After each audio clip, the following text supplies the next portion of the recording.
to the centre of your mat, we're going to come into a balance. So if you'd rather be by the wall, please feel free to go to the wall. You may also need your belts. If you needed the belts when we were having our laying down hamstring stretch earlier, then you'll need your belts now. We're going to come into a posture called uttitha, hasta, padanghusthasana, which is a standing balance. So feeling first of all that you're grounded through both feet, rocking backwards and forwards a few times, and then coming into that centre line where there is least effort required to hold yourself upright. Good. We're going to draw the right knee up. If you're using the belt, wrap the belt around the ball of the foot and hold both ends of the belt on the inside of the leg. If you can, and you know you can straighten the leg without the belt, then hold on to your big toe. Good. So we want to start with the knee nice and high. And then when you're feeling okay with the balance, begin to slowly extend the leg out in front of you. Push the heel away, draw the toes of the foot back towards you. Find something still either on the floor or the wall in front of you and allow your gaze to soften.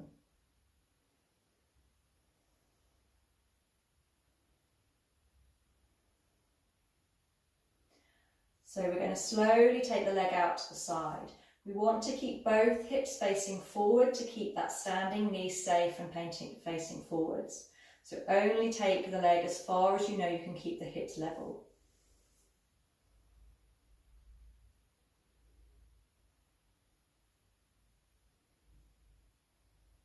Keep actively lifting up through your hip of the standing leg. And then very slowly drawing that leg back into the centre. Bending the knee, releasing the toe or the belt, and coming back to Tadasana. Just take a few moments to feel grounded through both feet. Feel free to rock backwards and forwards a couple of times, find that centre line once more. And then when you're ready, let's go to the other side. So lifting the left knee up. If you're using the belt, wrap the belt around the ball of the foot and hold both ends of the belt on the inside of the leg. Knee nice and high. The other hand can be on the hip, it can be on the wall next to you, or just out to the side if that helps with your balance. And then when you're ready, extending that left leg out, feeling the stretch in the hamstrings, extending, pushing through that heel. Lift up in this standing hip so that you're not collapsing through the hip. So keep that alignment, ankle, knee, hip. When you're ready, keeping both hips facing forwards and taking that leg out to the side. Pausing when you begin to feel that stretch and you've got your maximum hip opening.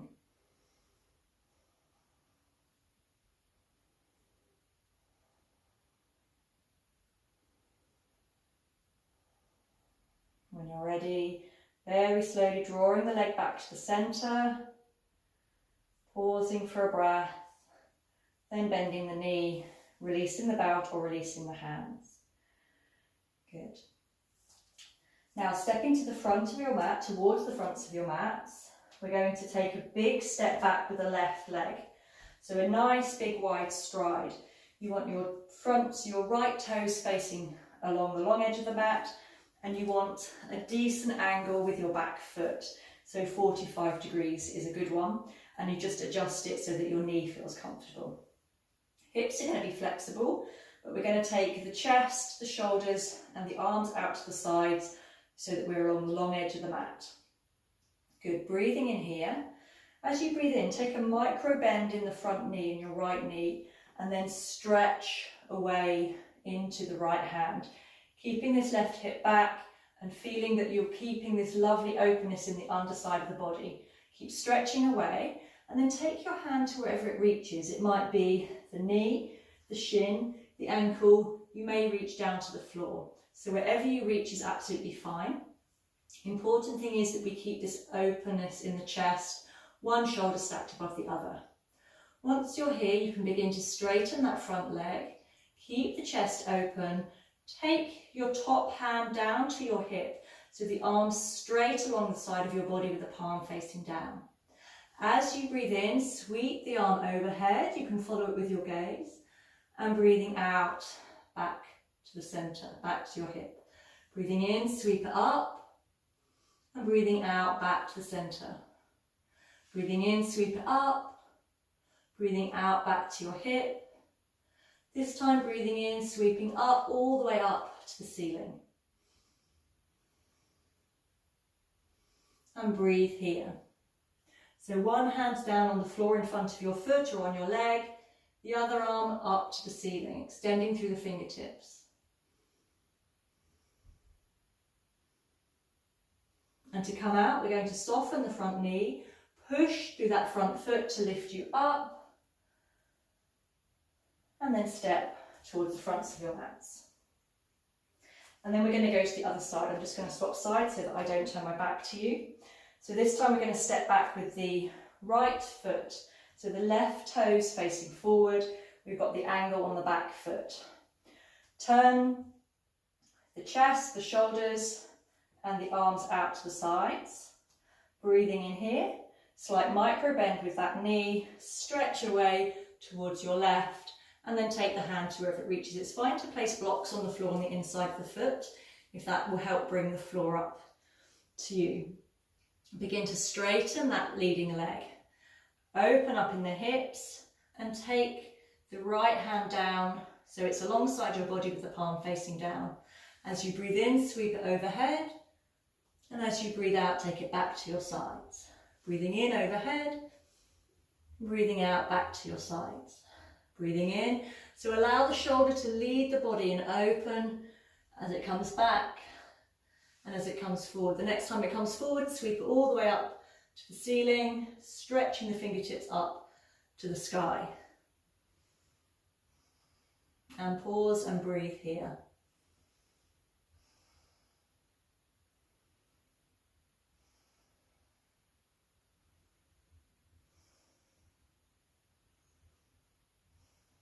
So to come out, we're going to soften that front leg, push through the front foot to lift us up, and then step towards the fronts of the mats once more. Good. I'm going to step back with the left foot again this time, but this time not such a big step back. Just turning to make sure I'm not going to turn my back to you. So the left foot has stepped back. This time we want both hips facing forwards. We're going to come into parivrtta trikonasana. So with both hips facing forward, breathing in, stretch the arms up to the side. And we're going to turn the body towards the front leg. So we're turning the body to the right, not turning away from the front leg, we're turning towards the front leg. Keep the back heel down, keep the back heel planted, energy through your back heel.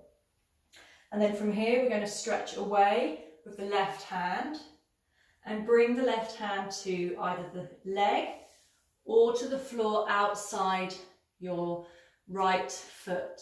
It's fine to use blocks once more if you want to come to the floor but it's not quite there. Just use a block or a stack of books.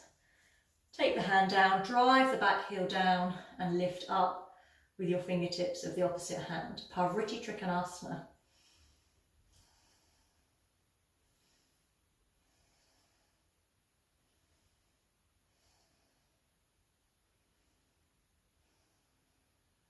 When you're ready to come out, soften that front leg once more, push into that leg, undo the twist and step forward.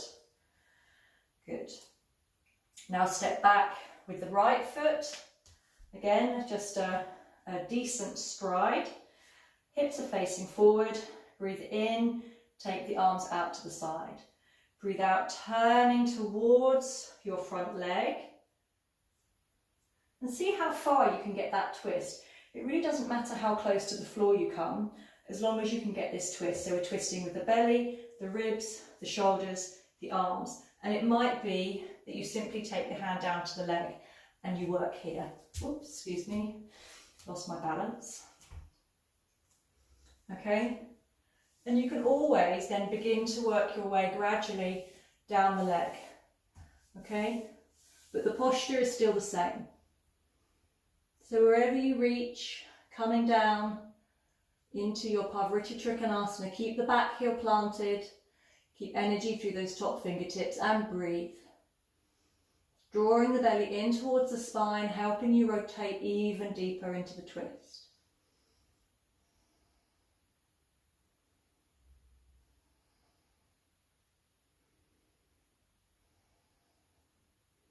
When you're ready to come out, turn the face down, bend that knee, push into the foot to lift you up, undo the twist, and step forwards to the front of your mat. So from here, breathe in, stretch up to the sky, breathe out, take a forward fold,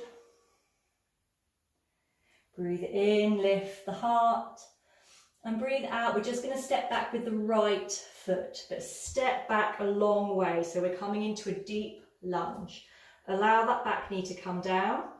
So one hand either side of the front foot. So you've got the left foot forward. Just take a couple of breaths here to align your knee over your ankle, okay? And then we're going to be thinking about dropping the pelvis down and taking this front knee forward. Driving that front knee forward, pelvis dropping down towards the floor. Good. Tucking the back toes under, just hover that back knee an inch from the floor. Not very much at all, just an inch. It will make all the difference. Keep that front knee moving forwards and think about taking your knee back towards your back toes. It may just be a thought, but have that thought and make it work deeply. And then place your knee down wherever it reaches. Good. And now take your hands onto your front knee.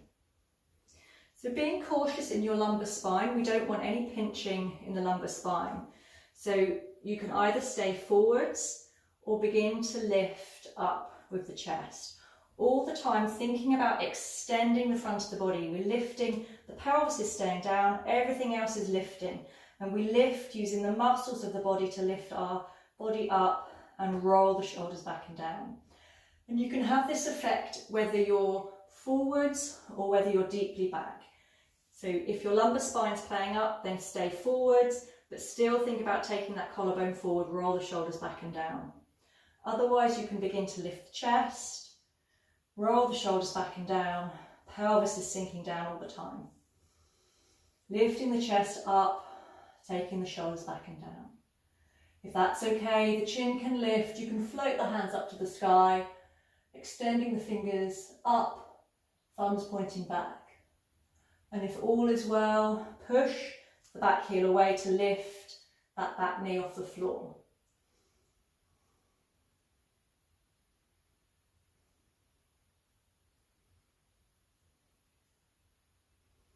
And then face forward, take the back knee carefully down to the floor, take both hands down to the floor, either side of the left foot.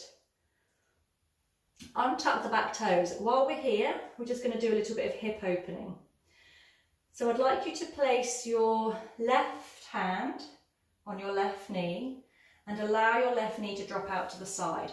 I'm just going to turn to face the camera so that you can see what's happening in my front knee. So left hand to left knee, and we're allowing that left knee to come out to the side. So we're coming onto the outside of the foot. If your knee's okay, you can begin to encourage this hip open with this hand. We're looking for this external rotation through the thigh. Okay. The next thing I'd like you to try, if that's okay, take your left hand in front of your shin, and we're just going to adjust. So we're still on the outer edge of this foot, but weight through both hands now. And we're going to think about dropping the right hip down. Okay, so this leg is just relaxed pretty much, and what we're doing is actively taking the right hip down towards the floor, and see if that gives you an extra increased opening in the hip. If that feels straightforward for you, then feel free to begin to walk the foot over towards the right hand, always encouraging this right hip down to the floor. If your hips are feeling great and your knees still comfortable, you might bring the leg all the way to the floor. Okay, all the time thinking about this right hip moving down. That's the movement that will get the stretch that we're looking for. Good, and breathe. And then when you're ready to come up, walk that foot back into your lunge position now. Tuck the back toes under, push through the hands, and lift yourselves into downward facing dog. Take a stretch out here in the legs.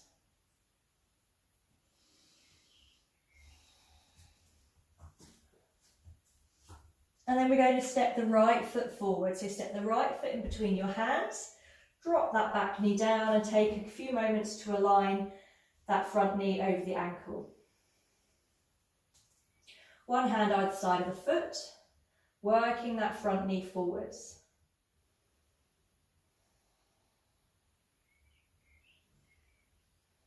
Good. Tuck the toes of the back foot under and hover that back knee just an inch.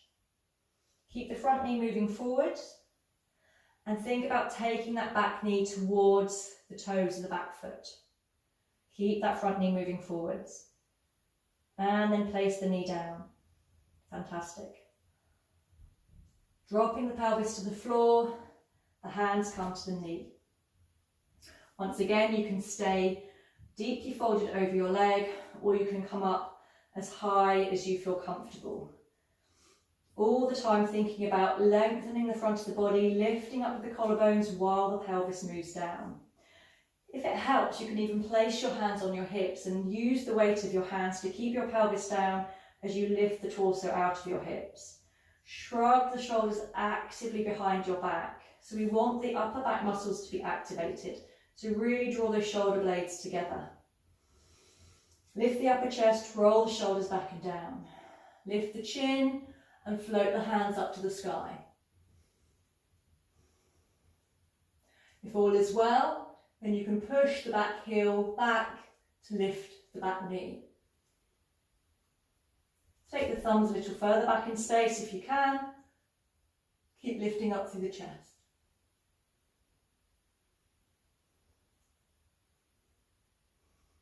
And when you're ready to come down, take that back knee down, hands to the knee, hands to the floor. Untuck the back toe, and we'll just do that same hip opening on the right side. So I'm facing the camera once more. Lift the right hand to the right knee and allow the knee to come out so that you come up onto the outer edge of that front foot. And it might be that just that weight through the hip is enough. If you do want to encourage it, feel that you're encouraging this opening, this external rotation through that top thigh. And then we're going to take the right hand, arm in front of the right shin, allowing that knee to stay falling out to the side, but actively encouraging that left hip down to the floor. And once again, depending on your hip flexibility, your foot's going to either be towards your right hand, or if your hips and your knees feeling okay, you can walk that foot over towards your left hand. And there's no point coming all the way over if this hip lifts. It's much better to stay in this lifted, elevated position and actively drop that left hip down to the floor. That's where you'll find the stretch. And when I say drop, I mean actively move it down. So I'm pushing my left hip down towards the floor. And then perhaps moving a little deeper, finding that opening in the hip.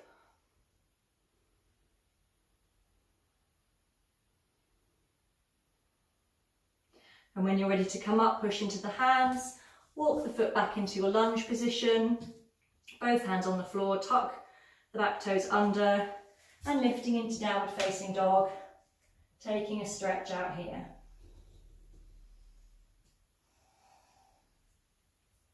And then bringing your knees onto the floor, take your hips back to your heels.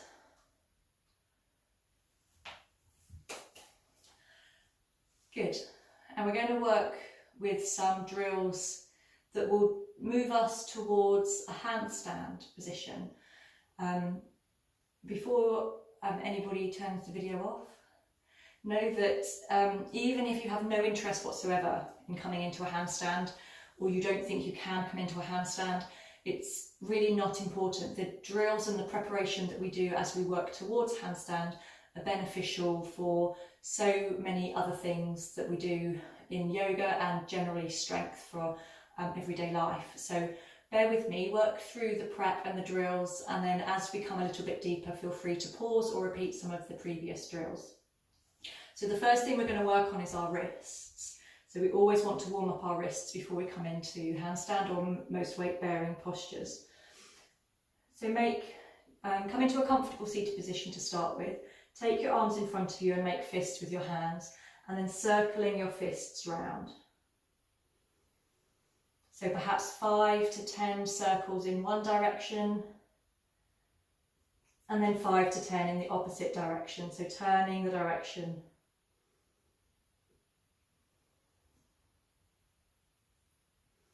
Good. And then extend the fingers wide and make fists. Extend, make fists. Really active, so do this like you mean it. And then go a little faster. And as you go faster, it's almost as if you're flicking water off the tips of your fingers. Go faster. Perhaps move the arms overhead as you go even faster, just for a bit of a distraction. Keep going. And release and give them a shake out. And then we're going to come onto all fours. So come into cat once more. And we're going to move the weight forwards over the wrists. So checking that your fingers, you want your fingers spread and the balls of the fingers pressing down all the time. Move it over towards the right and then back. Over towards the left and then forwards. So describing a big circle around your wrists. Keep the arms as straight as you can and keep the balls of the fingers in contact with the mat all the way around. So you'll notice when we come to the sides that one side of the hand will want to lift. Keep it glued down.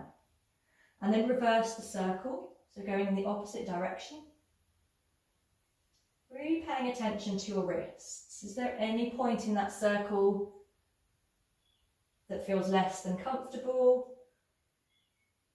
Perhaps you can push through the hands a little bit more to take that discomfort away. Good. Come back to the centre. Spread your fingers, push the balls of the fingers actively down towards the floor. And we're going to lift the heels of the hands and lower. And lift and lower. If they don't both come up at the same time, do one at a time. Once again, I'd recommend between 5 or 10 of these. And then release, take the weight off your hand, give your hands a bit of a shake out. And we're going to come into puppy pose to start to open the shoulders. So coming up onto your knees, and we want to keep the hips over the knees as we walk the hands forwards. So avoid the temptation to drop back with the hips or come too far forward. Keep the hips over the knees, walk the hands as far away as you can without slipping, and then begin to sink the chest down. The arms stay active, so the hands are pressing into the floor, my elbows are lifted off the floor and sinking the chest down. If your chest comes down easily, then perhaps lift up onto your fingertips and once again create some more space to sink the chest down towards the floor. And breathe. Draw the belly in so you're not arching too much in the lumbar spine.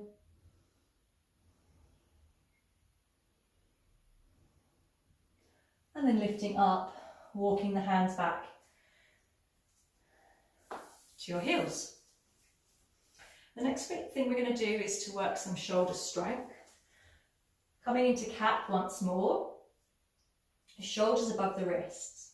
If you allow the chest to sink down to the floor, keep your arms straight, but allow your chest to sink down. Notice how your shoulder blades come towards each other behind your back. Okay?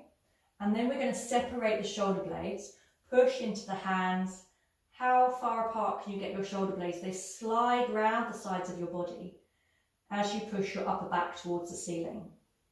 So with control, moving between those two extreme positions, squeezing the shoulder blades towards each other and then pushing the upper back to the ceiling so that there's maximum distance between your shoulder blades. So do that 2 or 3 more times, building strength in the shoulders as you do. Keep your arms as straight as you can.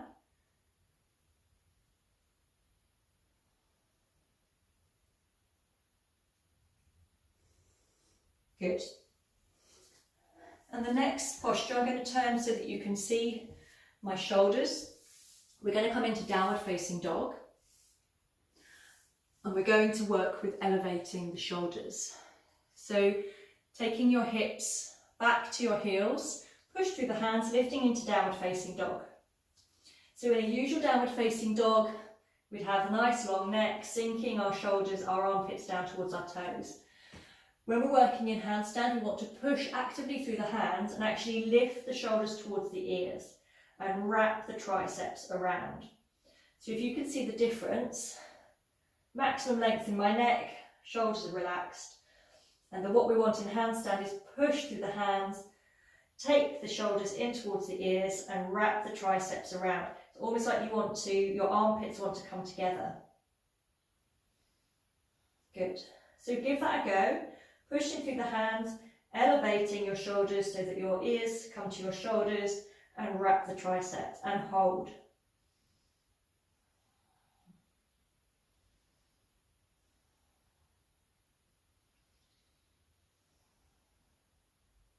And then take your knees down to the floor. Good. So those drills are great even if you're not working towards handstand, they're just great strength drills. If you want to come a little bit further, then we can come to the wall and we're going to come into downward facing dog at the wall. So you want to have your toes touching the wall, come into cat, tuck your toes under, lifting into downward facing dog. So spread the fingers, push through the ball of the fingers and lift your left leg up the wall. Tuck the toes under so that your leg's active. You're pushing through your hands and then we're going to hover the foot. Just hover, don't be tempted to lift both feet just yet. This is where you're going to build strength. Keep pushing through your hands, opening in your shoulders and then allow the foot to come down and change sides. So right leg up the wall, plant the hands, elevate the shoulders, remember, so ears by the shoulders, push through the foot and lift and hover that left foot.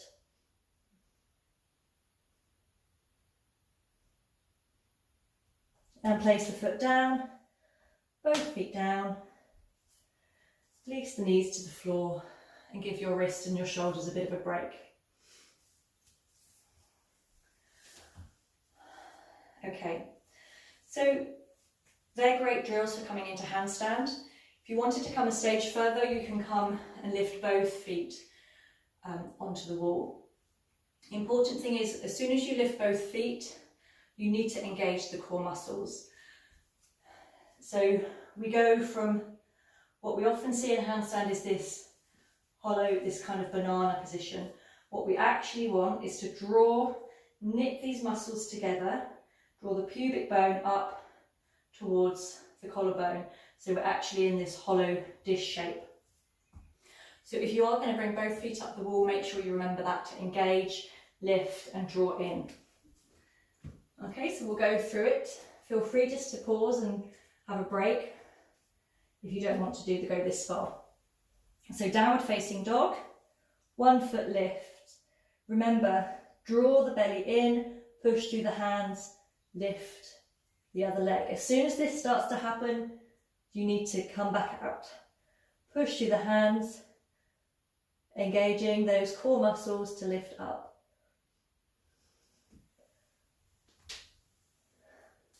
And gently stepping back down. So once again, practicing that drawing in here, pushing through the hands, and you'll be in handstand before you know it. Great. So resting down now, coming down to your mats, away from the wall, and just have a rest in child's pose for a little while. So take your hips to your heels, lower your body down on your thighs, forehead either to blocks or to the floor, and resting the arms down by your sides.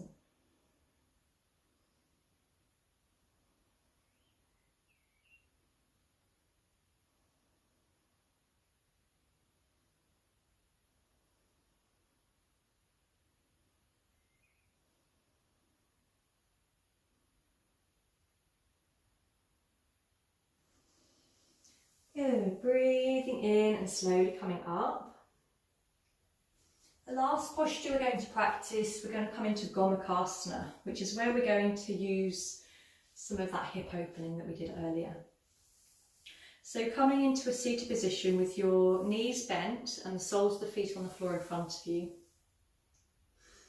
Cross your ankles and hold onto your feet. Draw your feet a little bit closer. So if you can hold onto your feet, see if you can balance back. So your ankles are crossed, you're balancing on your sit bones. Lift the feet up. Hold on to the outside of the feet so the toes are pointing to the ceiling. And then allow your knees to come out to the sides. So we've got a cross position with our shins. And we're flexing the feet at the ankles so the toes are pointing up to the sky. And then if you're okay here, you can begin to draw the knees and the ankles towards you a little bit further. Perhaps hold onto the soles of the feet, drawing yourself in, and perhaps taking the feet apart, drawing them a little closer. Place the feet down on the floor and undo the legs, coming into dandasana. Okay, so let's take the right leg, and there are a number of modifications we can do for gomukhasana. You can take the right foot across the left leg and come into this figure 4 with your legs. So allow the knee to come down, flex the foot. Just have the shin above the knee so that you're not pressing on the knee too much. Okay, and if that feels okay and your hips and your knees is feeling safe, you can draw the ankle over, and you'll notice that this right knee stacks over your left knee. Okay, once again we want to keep the feet flexed. Okay, so any stage on that journey is absolutely fine. If that feels okay, then you can swing onto your left side and bend the left leg. And then begin to settle your hips in between your two heels. So you want the left hip, the left foot on the outside of your right hip, your right heel on the outside of your left hip.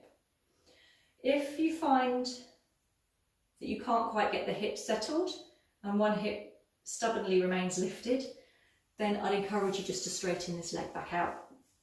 Okay, so we get this nice figure 4 shape with the leg.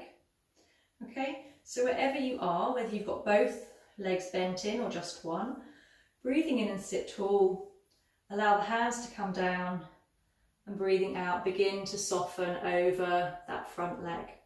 It doesn't really matter how far you come. I'd like you to feel some softness in the spine.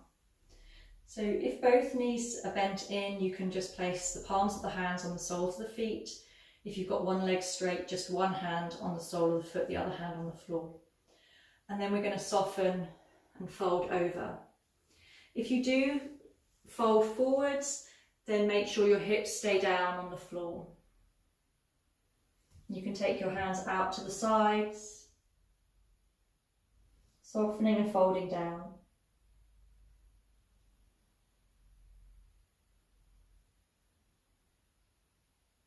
So the head is relaxed, the neck is long. No matter how far you come forwards, even if you're simply rounding the back in a relatively upright position, that's absolutely fine. Just feel soft in the shoulders, soft in the head, soft in the arms.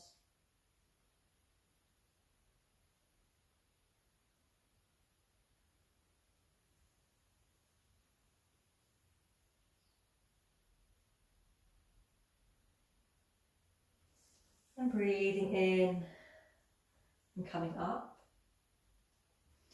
If you're feeling comfortable here, we can introduce the shoulders into gomukhasana as well, seeing as we've already done some shoulder stretches. So we've got the right leg on the top, so lift your left hand up to the sky and bend the elbow.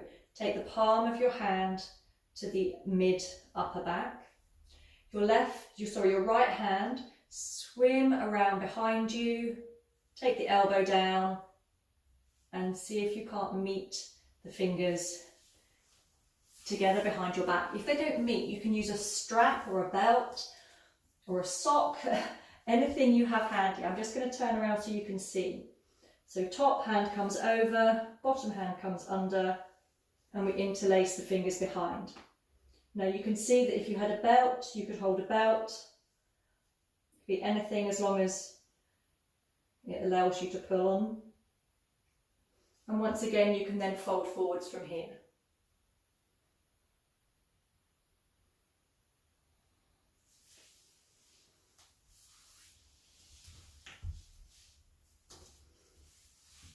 And then when you're ready to come up, breathing in and coming up, releasing the legs and coming back into Dandasana. So let's go to the other side. Once again, finding the modification of the legs that works for you. So the right ankle crossing the right knee, finding this figure 4, and it might be that this is where you want to stay. Just find a comfortable position with your ankle and your knee. If that's okay, you might come a little bit further, bring the outside of the foot onto the floor, or bring it a little bit further so the hip actually, the heel actually comes into the hip. So you can stay here with one leg in position, and you can take your forward fold easily from here. Wherever you come into that forward fold is fine, just with one leg. If you want to bring the other leg over, then rock onto your right hip, bring your left heel in. And once again, just have a play. If your hips don't settle down easily between your feet, just straighten out that bottom leg. Good, breathing in here and breathing out, folding, softening down. So the head can hang down, back begins to round, and you can take your hands out to your sides.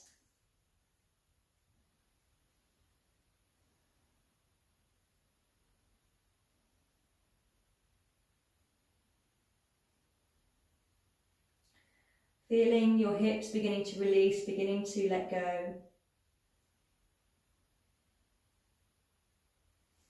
It's fine to stay here and rest, or if you want to come up and introduce the arms, then gently lift yourselves up. Lift your left hand up, bend the elbow and the left hand comes in between your shoulder blades. That's your right hand. Your left arm sweeps around and behind. So your right hand should be up, your left hand should be below. Interlace fingers or find a belt or a sock or a tie, and then you can forward fold from here.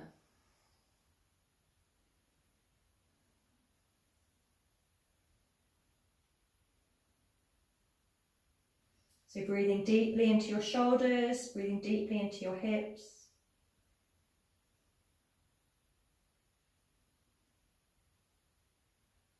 And then when you're ready to come up, breathing, coming up, releasing your arms, releasing your legs.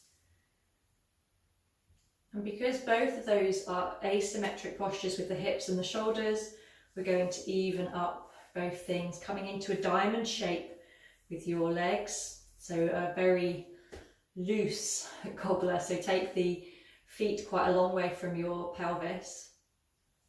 And then rock over your sitting bones, rocking backwards and forwards, side to side, gently resting, down into a relaxed forward fold. Once again, it doesn't matter how far deep you come into this posture.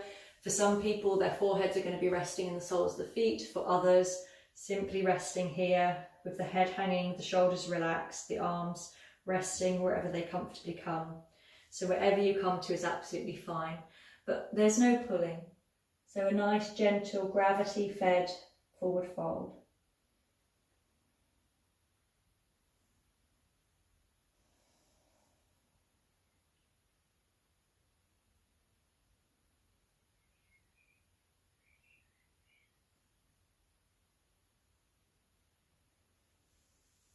Good, breathing in, slowly coming up.